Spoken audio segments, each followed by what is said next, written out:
यस्तो नाङ्गे जान्छ अनि त्यसै म त मान्दैन त्यस्तो बुबु खाम न त उसो भने खुसी जान्छु अरे अहिले के बोने भन्छ त ऊ पर्खिना बस्ने हुन्छ त धम्की दिन्छ त खुसीको त्यस्तो खुसीको हामी मान्दैन आफ्नो सित जानु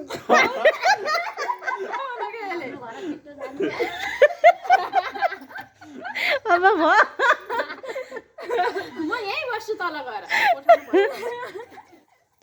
म यहीँ बस्दिन्छु मेरो घर हो यो मेरो घर त्यसै हो मेरो घर हो मेरो गङ्गा दिदीको घर हो बक्सिङ त गर्न सक्नुहुन्छ ओले दादा होला अनि दादा मेरो यो त गङ्गा मेरो यो मेरो यो घर मेरो मेरो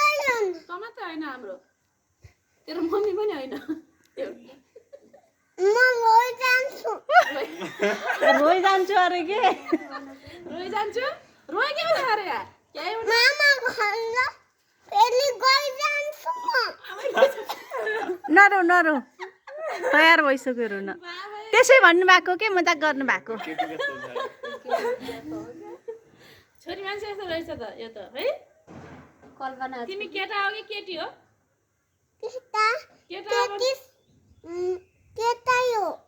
केटा हो भने किन आँसु निकालिया त केटा मान्छे कहिले पनि रुट्नन्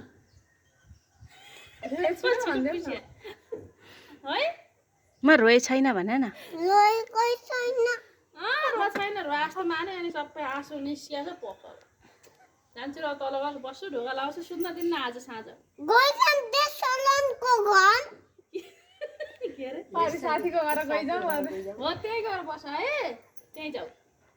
है बस्ने होला त त्यही गएपछि त मलाई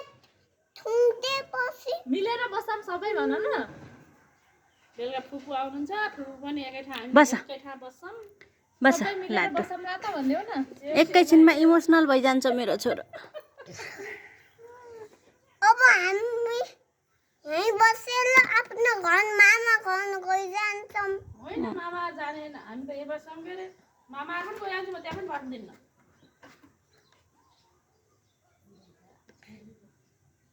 सबै मिलेर बस्छौँ भनौँ न मिलेर बस्ने हो बल्ल मिल्ने आयो ब्रो गङ्गाले भन्यो नि त अन्त गइजान्छु ल गइजाऊ भनेर म गएँ बाई है बाई बाई खै त बाई गरे बाई ठुलो मम्मी बाई भन्नु पर्यो त बाई खै त ठुलो मम्मी भने बाई बाई